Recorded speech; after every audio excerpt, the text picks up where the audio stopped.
Guys are working hard, just trying to focus in on little things right now and put a couple, foundation pieces in of getting better defensively, getting better, rebounding the basketball. Obviously, we have an offensive philosophy we're trying to put in also, but the things that you can control are the things that we're trying to stay focused with each and every day.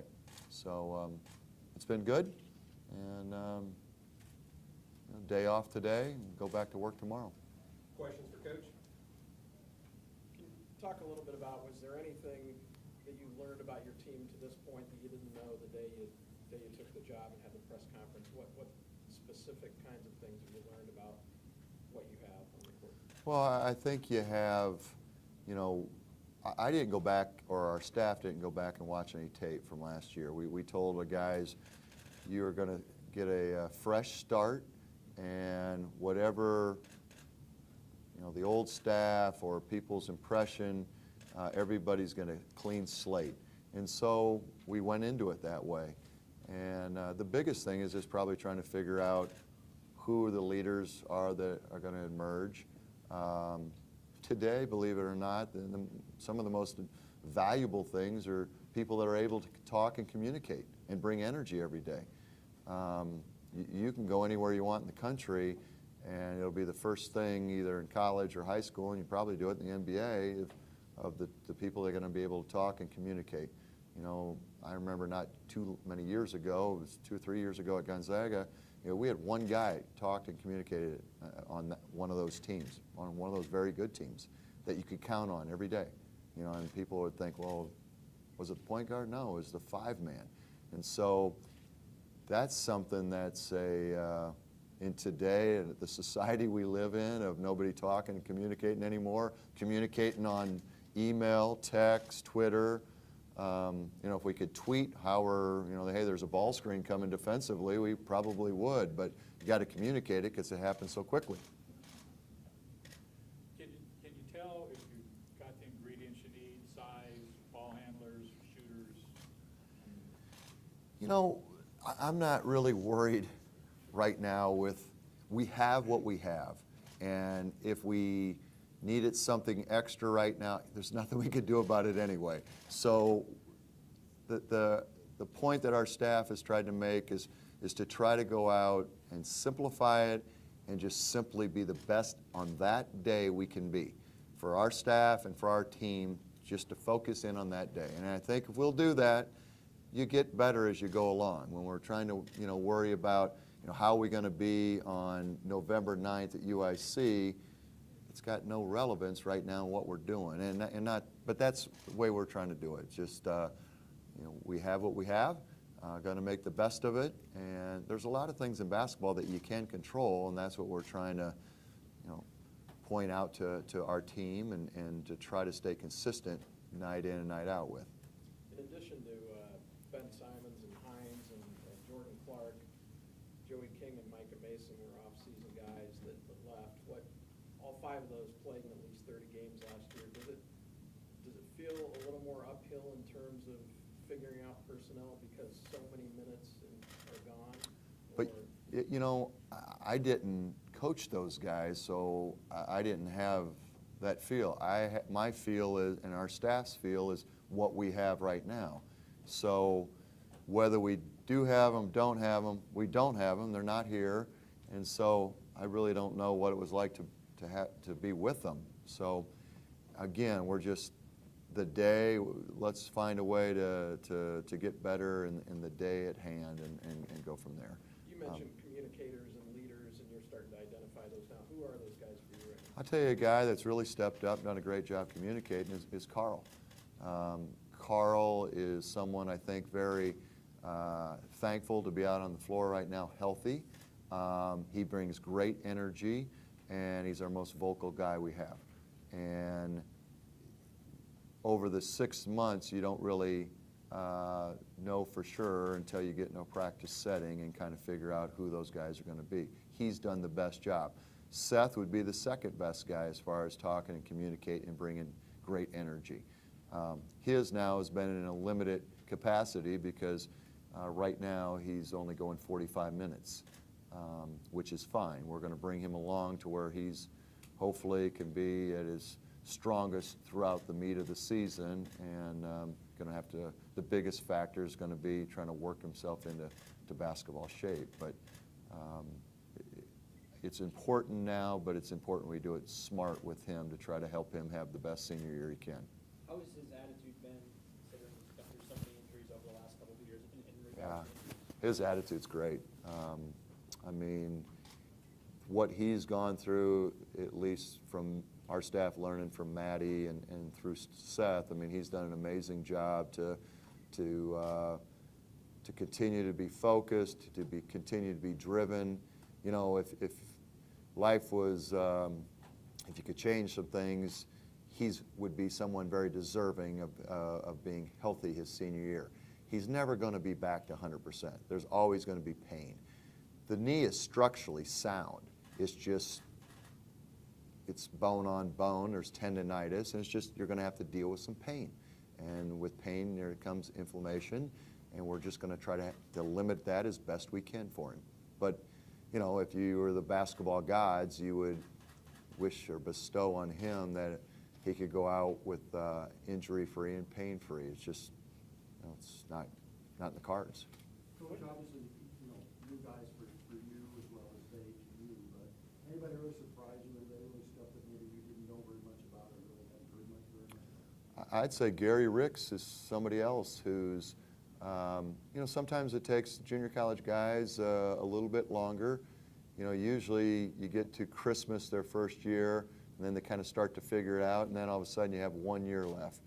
And Gary's done a really good job, again, from not going back and knowing exactly how it was last year, but he's really, to me, used the opportunity as a fresh start, and he's shot the ball well. He's trying to make a difference defensively, trying to be more aggressive. He's been about as consistent in the first 7 days of practice as anybody has. The second guy, I guess, would be Blake Danielak. Blake was here the 8 weeks of summer school, and just like any freshman, they go through some times that it gets a little bit hard, and it's going to get hard again for him. But he's really had a really good first week. I mean, he's got a great bounce to his step. He's someone really of only one of the bigs that can shoot the basketball and stretch the defense for us. So I've been really happy with his progress too. You can see a change and a difference with him in a short period of time. When you first got here, you described an atmosphere of you want guys to eat, sleep, breathe basketball, be in the gym 24 hours. How have you seen that, or has that been kind of or how's that process kind Yeah, of come along? and not to be in the gym 24 hours, an opportunity to get in the gym that, you know, during that 24 hours, if it's 11 p.m. or whatever it may be.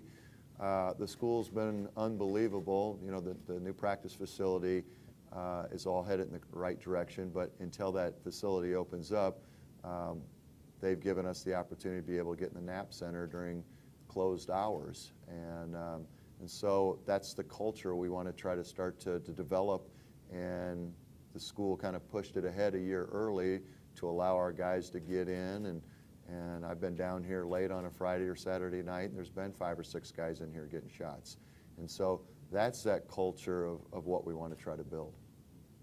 Is there any, what are the expectations in your mind for a guy like Jordan Daniels with, he's got basketball experience, not here, but basketball experience, and with some minutes available and things still taking shape, what do you think his expectations are?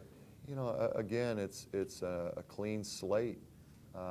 Jordan, somebody can shoot the basketball, he's athletic, needs to get better defensively, and that's going to determine, I think, as we move along, you know, kind of the amount of minutes he gets. I mean, shooting is something that this team needs right now, and he's one of the better shooters on the team. But he also has, I think, 7 or 8 games to have to sit before he becomes eligible, and hopefully, you know, we can bring him up to speed until we get to the time where he can play. Did you have to kind of make a clean Gonzaga, pretty high-powered program. And now you're at a completely different place. And, Yeah, but, these aren't the guys I had before. Yeah. I'm from Peoria, Illinois, actually East Peoria, Illinois. I played NAIA basketball. I coached Division II basketball for 3 years. I was 4 years at Eastern Washington, which was the low rung of college basketball. I've been in places that didn't have all the amenities. I was just fortunate enough the last 6 years to be in one that you kind of saw the other side of the fence. I grew up on the other side of the fence, so this is at home for me. And we'll make the best of, the opportunities and situations we have right now. But playing NAIA basketball and being from East Peoria, it doesn't offer you opportunities to be the head coach at Drake very often. And so I'm excited as ever. What's this team's style going to be? Hopefully an identity defensively and rebounding the basketball. Because if you do those two things, you give yourself a chance.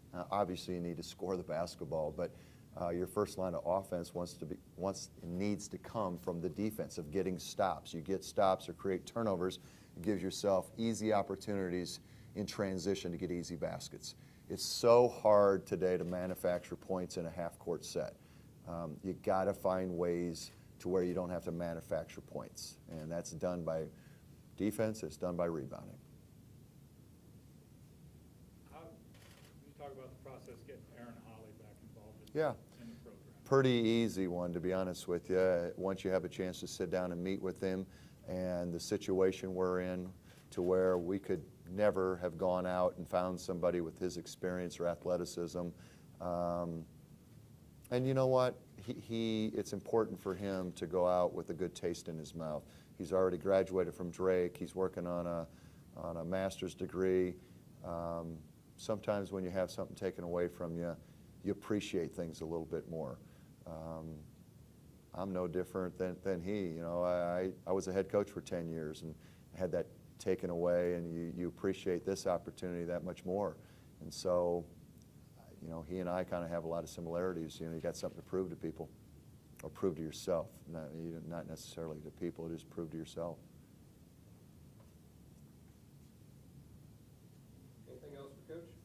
Coach, 5 years from now, if everything goes perfectly, if everything goes according to plan, what do you see big picture what Drake basketball looks like?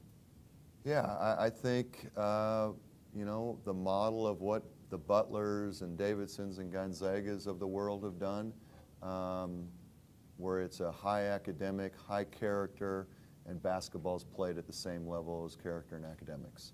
And I think, maybe 10 years ago, people didn't believe you could do both. You can do both. There's enough people out there that's proved it, and that's something that Drake needs to be in the same sentence as used with Butler, Davidson, and Gonzaga. That would be our hope and vision and what we're pushing for. And I'm glad you used the word 5 years from now, because it doesn't happen overnight. Gonzaga's been playing basketball for over 100 years. It's the last 15 years that are prevalent. Other than before that, one thing rings out: John Stockton. That's the only thing you can think of in that basketball program before 15 years ago. Coach, Brandon, you picked up Big Lade and Jacob Jensen. Is this a guy that can help you this year, or is he going to be a red shirt maybe down the road? No, I think he can help us. I mean, we're extremely lucky and fortunate to have somebody, really two freshmen, but have a true five-man. He's someone that I think with a year's experience has a chance where he could be one of the better bigs in our league for 2 or 3 years. He's very coachable.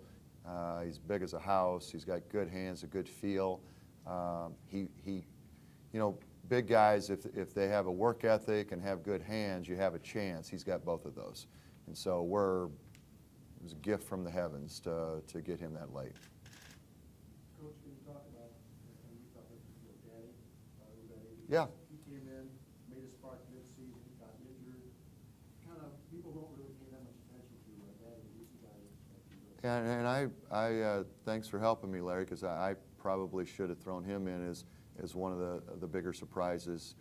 he's a guy who gives you great energy, and you know what you're going to get night in, night out. And he's a blue-collar guy. He's our kind of guy. We need to help him with just a feel for situations and how we want to try to do things. But he's, along with Gary and Carl, probably been, those three is the biggest surprise that we've had. And I love his energy, love his enthusiasm, just trying to help him with just a little bit better feel for, okay, this is going to happen, this is what we want to try to do, and that will come with just time. But great point. Thanks for helping me not exclude him. What have you seen from Chris Card so far? Chris has been a little bit injured. He's got tendonitis in his knee, and he's off now for a week. He's someone that brings experience. He can really shoot the basketball, and he's skilled. Got to be healthy now for us to be able to get him on the floor. But I mean, it's in there. I mean, he averaged 20 points a game in the JUCO league in Iowa, which is one of the best JUCO leagues in the country, and did it against the Burlingtons and the Indian Hills. So he's someone who we're counting on. We've got to get healthy right now. Anything else? All right, Thank we'll, you. transition